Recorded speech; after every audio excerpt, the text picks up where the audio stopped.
కాకినాడ మిత్ర హాస్పిటల్లో చికిత్స పొందుతూ మరణించిన ఘటనపై మీడియాలోను సోషల్ మీడియాలోను వచ్చిన విభిన్న కథనాలపై హాస్పిటల్ యాజమాన్యం ఐఎంఏ యాప్లు స్పందించాయి. అందులో భాగంగా కాకినాడ ఐఎంఏ హాల్లో మీడియా సమావేశం నిర్వహించారు. మిత్ర హాస్పిటల్ అధినేత Obul Reddy, IMA president doctor Kada Venkataramana, secretary doctor Ramakrishna, ఆప్నా ప్రెసిడెంట్ సెక్రటరీలు doctor Sudheer, doctor Chitla Kiran, cardiologist association president doctor Mada Srinivas, secretary doctor Nishant మాట్లాడుతూ శ్రీనివాస్ వినీల్ మరణానికి కారణాలను, వివిధ అంశాలను మీడియాకు వెల్లడించారు. బట్ 100% హార్ట్ అటాక్ వల్ల చనిపోకుండా పేషెంట్ ఉంటారు అని ఏ స్టాటిస్టిక్స్ లేవండి. నేను చెప్తున్నది అంతా కూడా ప్రపంచవ్యాప్తంగా ఉన్న సంఖ్యలు చెప్తున్నాను. 100% హార్ట్ అటాక్ వచ్చిన తర్వాత పేషెంట్లు బతికే స్టేజ్కి మనం రావాలని మేము కోరుకుంటాం. ఇందాక సార్ చెప్పినట్టు మా దగ్గర వచ్చిన ప్రతి పేషెంట్ బతికి వెళ్ళాలనే కోరుకుంటాం. కానీ ప్రపంచం అంతా కూడా 95% వరకే మనం రాగలిగాం. స్టెంట్స్ వేసినా సరే పేషెంట్ సర్వైవల్ అవ్వడం. 5% కేసుల్లో మనిషి చనిపోయే ప్రమాదం ఉంటుంది.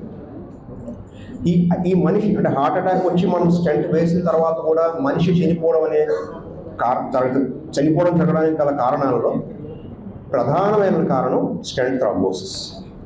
స్టెంట్ థ్రాంబోసిస్ అంటే అర్థం ఏంటంటేనండి, వేసిన స్టెంట్లో మళ్ళీ రక్తం గట్టకట్టడం. సరే, ఇక్కడ ఒక చిన్న విషయం మీరు అర్థం చేసుకోవాలి. స్టెంట్స్ అనేవి ఒకప్పుడు కాలంలో మామూలు స్టెంట్స్ ఉండేవి. ఇప్పుడు high class drug eluting stents అని ఉంటారు. మన సార్ వాడిన స్టెంట్స్ కూడా high class drug eluting stents. ఇవన్నీ కూడా చాలా తీవ్రమైన పరీక్షలు చేసి తీవ్రమైన రిసర్చ్ తర్వాతే మార్కెట్లోకి వస్తాయి. వాటి సేఫ్టీ ప్రొఫైల్స్ వాటికి ఉంటాయి. వాటిలో రక్తం గట్టకట్టడం అనేది 5% మందిలో జరుగుతుంది. కానీ స్టెంట్లో రక్తం గట్టకడితే మాత్రం 80% తీసుకుంటుంది. 80 మంది చనిపోతారు స్టెంట్ రక్తం గట్టకడితే. ఈ రక్తం గట్టకట్టడం అనేది మొదటి 3 రోజుల్లో ఎక్కువ ఉంటుంది, తక్కువలో 1 మంత్ వరకు కూడా ఉంటుంది. 1 మంత్ వరకు కూడా ఉంటుంది. అది ప్రివెంట్ చేయడానికి ఈ యాంజియోప్లాస్టీ అనేది మేము చేసేటప్పుడు కొన్ని మెడిసిన్స్ ఇస్తాం. ఆ మెడిసిన్స్ వల్ల రక్తం బాగా పల్చబడి స్టెంట్లో రక్తం గట్టకట్టకూడదు అన్న ఉద్దేశంతో కొన్ని మెడిసిన్స్ పెడతాం పేషెంట్కి. అవి చాలా హై డోసెస్తో మేము లోడ్ చేస్తాం. చాలా ఎక్కువ మోతాదులోనే ఆ మెడిసిన్ స్టెంట్ వేసే ముందు ఇస్తాం పేషెంట్కి. లోడింగ్ డోసెస్ అంటాం మేము. అవి ఇచ్చినా సరే ఇంకా ఆ మందుల్లో కూడా చాలా మార్పులు వచ్చాయి. ఏంటంటే చాలా అడ్వాన్స్డ్ మెడిసిన్స్ వచ్చాయి. మాకు 1% రిస్క్ ఉంటుంది. ఐసీయూలో పెడితే ఎంత ఉంటుంది, రూమ్లో పెడితే ఎంత ఉంటుంది, సర్జరీ చేయాలని ఎంత రిస్క్ ఉంటుంది, ఇవన్నీ కూడా చాలా క్లియర్గా ప్రతి ఒక్కరికి చెప్పే జాయిన్ చేస్తాము. ఎవరికి చెప్పకుండా జాయిన్ చేస్తే ఈ రోజున మనం ఏమి 100 వేల మన డాక్టర్ చెప్పింది వేదం అని చెప్పినటువంటి ఉద్దేశంలో లేదు. ఆర్టిఫిషియల్ ఇంటెలిజెన్స్ ఉంది, గూగుల్ ఉంది, వాటన్నిటిలో చెక్ చేసుకొని వాళ్ళందరూ కూడా అడ్మిట్ అవుతున్నారు. లేదు వాళ్ళు సెకండ్ ఒపీనియన్, థర్డ్ ఒపీనియన్ తీసుకొని అడ్మిట్ అవుతారు పేషెంట్లు. మిగతా వాడకున్నటువంటి ఇవన్నీ కూడా చూసుకొని అడ్మిట్ అవుతారు.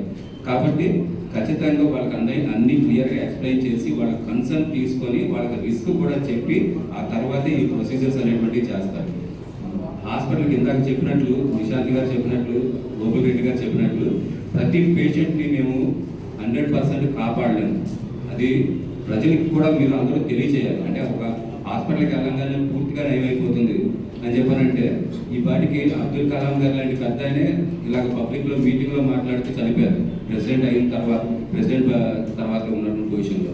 సో ఆయన లాంటి పెద్ద మనిషినే కాపాడలేనటువంటి పరిస్థితి. అంటే పుట్టుక ఎంత సహజమో మరణం కూడా అంతే సహజం, అది అందరికీ తెలిసింది. సో దానిని మనం ఎవరం కూడా ఆపలేము. కొంతవరకు ప్రొలాంగ్ చేయగలం, పర్సంటేజ్లు తగ్గించగలం. మనకి ఇందాక చెప్పినట్లు ఈ స్టంట్లు వేసేటువంటి యాంజియోప్లాస్టీ చేసేటువంటి ప్రక్రియ రాకముందు 100 మందిలో కార్డియాక్ పేషెంట్స్ ఉంటే 50 మంది చనిపోతుంటే ఇప్పుడు వచ్చినటువంటి టెక్నాలజీ తోటి ఆ పరిస్థితుల్ని 5%కి తీసుకురాగలిగాం. అది ఒక గొప్ప అచీవ్మెంట్. కానీ అంతేగాని 100% అందరినీ బతికిస్తామని చెప్పని ఏ డాక్టర్ చెప్పినా నమ్మద్దు. అవన్నీ కూడాను ఒట్టి మాటలేదు. ఖచ్చితంగా రిస్క్ అనేటువంటిది ఎప్పుడు అందరికీ ఉంటుంది. ఆ రిస్క్ అనేటువంటి దాన్ని ఖచ్చితంగా వాళ్ళకి ఎక్స్ప్లెయిన్ చేసిన తర్వాతే ప్రొసీజర్స్ అనేటువంటివి చేస్తూ ఉంటాం. సో ఈ విషయాలన్నింటినీ కూడా మీడియా మిత్రులతోటి పంచుకుంటుంది. ఏంటంటే వీళ్ళు రాసినటువంటి భాషాజాలం కానివ్వండి, మీడియా మిత్రులు మరి ఎందుకు అంత కోపం ఉన్నారో డాక్టర్స్ మీద నాకు తెలియదు, కానీ చాలా దారుణమైనటువంటి భాషతోటే మ్యాటర్ రాశారు. ఇది వాళ్ళకు కూడా నేను పర్సనల్గా వాళ్ళు ఎవరో పర్టికులర్గా తెలియదు, కానీ తర్వాత కూర్చొని వాళ్ళతో మాట్లాడదామని చెప్పిన ఉద్దేశంతో మీడియా మిత్రులందరూ కూడా చెప్దామన్న ఉద్దేశంతో ఈ ప్రెస్ మీట్ పెట్టాల్సిన అవసరం వచ్చిందనమాట.